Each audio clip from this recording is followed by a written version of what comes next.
राहुल गांधी, राहुल राहुल और राहुल। दिल्ली के ताल कटोरा स्टेडियम में आज राहुल गांधी की गूंज रही।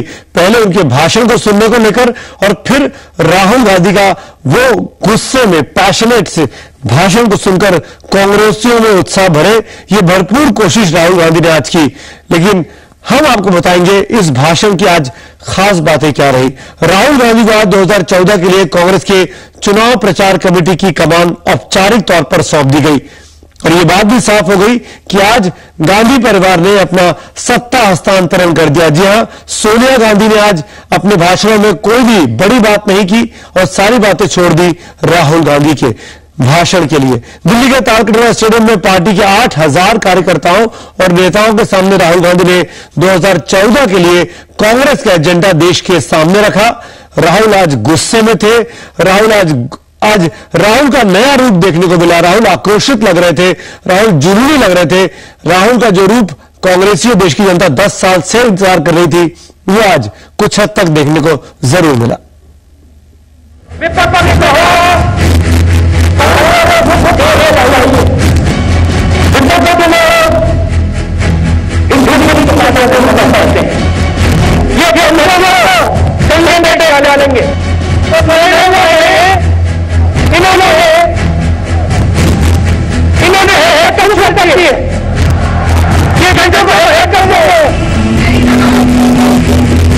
मेरे साथ बीजेपी के नेता संबित पात्रा भी जुड़े हैं। संबित, एक बहुत बढ़ दिया राहुल गांधी ने आज। भगचरण दास कह रहे हैं पार्टी एक नए अग्रेशन के साथ है और ये सब कुछ तब हुआ जब 4 राज्य पार्टी हार चुकी है।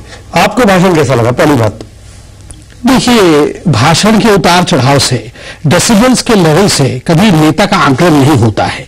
और जिस प्रकार से बार बार हमने राहुल गांधी जी को नॉनसेंस वाले एक्ट में भी देखा, उसके पश्चात आदर्श घोटाले में भी देखा, और जो एक नए अवतरण में कांग्रेस का पीएम इनकारनेट, मैं उनको पीएम इनकारनेट कहूंगा, नए अवतरण में पीएम इनकारनेट आए हैं।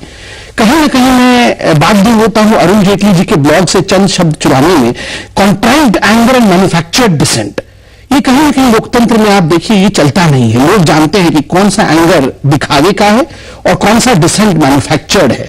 अगर इतना ही वो कंसर्न थे कांग्रेस के पतन को लेकर, इतने ही कंसर्न थे भ्रष्टाचार को लेकर, तो मुझे लगता है ट्विटर में पहले मिलियन देवरे के ट्विटर में ट्वीट नहीं आता और उसके पश्चात ये एक्ट नहीं करते। ये एक आप देखिए किस प्रकार का एक सीक्वेंस है। पहले ट्वीट आता है कि ये ठीक नहीं है, कुछ लोग ठीक नहीं है शुरू कर देते हैं, फिर राहुल गांधी आते हैं, फाड़ के बोलते हैं ये नॉनसेंस है। तो ये मैं आप इंटरेस्टिंग बातें कह रहे हैं, मैं आपके पास आऊंगा। हम ब्रेक में जा रहे हैं। संबित हमारे पास देर से जुड़ पाए कुछ वजहों से, लेकिन ब्रेक में जाए उसके पहले हम आपको बता दें कि हमने आपसे सवाल पूछा हुआ है राहुल गांधी के इसी भाषण के बारे में कि क्या आपको राहुल गांधी का भाषण अच्छा लगा। हाँ के लिए हमको जवाब दे ZM_Y लिखकर और ना के लिए जवाब दे ZM_N लिखकर। 57575 हमारा नंबर, इस पर आप हमको पोल भेज सकते हैं।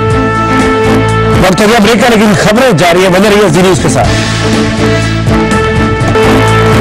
दोनों खास मेहमान मेरे साथ बने हुए हैं। संबित पात्रा जी, आप कह रहे थे कि राहुल गांधी के भाषण में मजा नहीं आया, राहुल गांधी चुराई हुई चीजें को बोल रहे थे, राहुल गांधी में जबरदस्ती का ड्रामा ज्यादा था।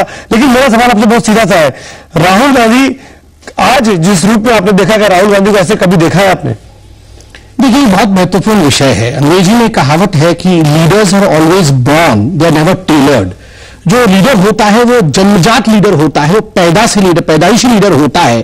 उसको आप लीडर बना नहीं सकते यहां एक स्टिच लगा के वहां एक स्टिच लगा के। और कहीं ना कहीं राहुल गांधी जी को देखिए वो किस प्रकार का भाषण देते हैं और किस प्रकार से वो एंथुसियाज्म से कांग्रेस इसलिए बोल रहा हूं कि राहुल गांधी ने चलो स्टिच करके आपकी बात में मान लेता हूं, वो जोड़कर अपने आप को नेता के तौर पर प्रोजेक्ट किया, पर नरेंद्र मोदी ने तो अपनी नेतागिरी पार्टी से छीन ली, धमकी देकर, मनाकर, जबरदस्ती कर। ऐसा नहीं कि मानेंगे नहीं आप? चलिए मैं इसको ये बहुत महत्वपूर्ण प्रश्न आपने पूछा है, बहुत एनालिटिक वे से मैं रखता हूं। आप देखिए ये जो राहुल गांधी जी का कोरोनेशन सेरेमनी आज होना था, जो कि नहीं हुआ, और अरुण जेटली जी ने बहुत अच्छे से कहा कि कांग्रेस डेवलप कोल्ड फीट, ठंडी पड़ गई डर के मारे। मैं आपको इसके सीक्वेंस पे ले जाऊं तो कुछ महीने पहले ही, जब कुछ हफ्ते पहले जब चारों राज्य में हार हुई थी, तो सोनिया जी बाहर आके कही थी कि हाँ हम अनाउंस करेंगे prime minister, it will be a him. उसके बाद एक disasters press conference prime minister ने किया था। उन्होंने कहा था मैं टॉर्च शिफ्ट कर रहा हूं, अब मैं रिटायर हो रहा हूं। उसके बाद किसी अखबार को राहुल गांधी जी ने 4 दिन पहले के इंटरव्यू में कहा था संगठन दायित्व जवाब दीजिए, मगर आप देखिए किस प्रकार जब फटाके भी खरीद लिए गए, लड्डू भी बना लिए गए, मगर रातों रात कल नहीं प्रधानमंत्री नहीं बन सकते। साहब जवाब दीजिए संबित की बातों का, क्यों नहीं राहुल गांधी के नाम का अनाउंसमेंट हुआ? मेरा भाई संदीप की बात से मुझे लग रहा है वो बहुत परेशान है भारतीय जनता पार्टी। राहुल जी जो बात किए हैं वो अपने दिल से किए हैं। नियमगिरी में वो जाके आदिवासियों को बीच में बोल गए थे, हमने भी देखा था नियमगिरी में क्या हुआ था, और नियमगिरी की बात करेंगे अब तक भी देख रहा हूं। संबित पात्रा साहब, राहुल गांधी और नरेंद्र मोदी ये चाहते हुए भी आप माने या न माने, लेकिन ये कंपैरिजन होगा। लेकिन मेरा सवाल आपसे इतना है कि क्या बीजेपी को इस बात की चिंता नहीं थी कि संविधान में लिखा हुआ है कि प्रधानमंत्री उम्मीदवार का नाम सांसद तय करते हैं, ना कि पहले से अनाउंस किया जाता है? देखिए सबसे महत्वपूर्ण विषय है, पहले मैं अपने बड़े भाई दास साहब जो अभी कह रहे थे कि पूरा देश आज चार्ज हो गया है, तो मैं वो याद दिलाऊं कि डिस्चार्ज बैटरी से देश चार्ज नहीं होता है। ये मैंने एक लाइटर मोड में कहा, इसका अन्यथा मत लीजिएगा। मगर दूसरा विषय जो आपने अहम सवाल पूछा कि संविधान में लिखा हुआ है कि जो एमपी होते हैं वही चूज करते हैं, तो मैं ये पूछ रहा हूं ये जो संविधान वाला विषय है आज अचानक एक कंपैरिजन को डक करने के लिए कांग्रेस को क्यों याद आया?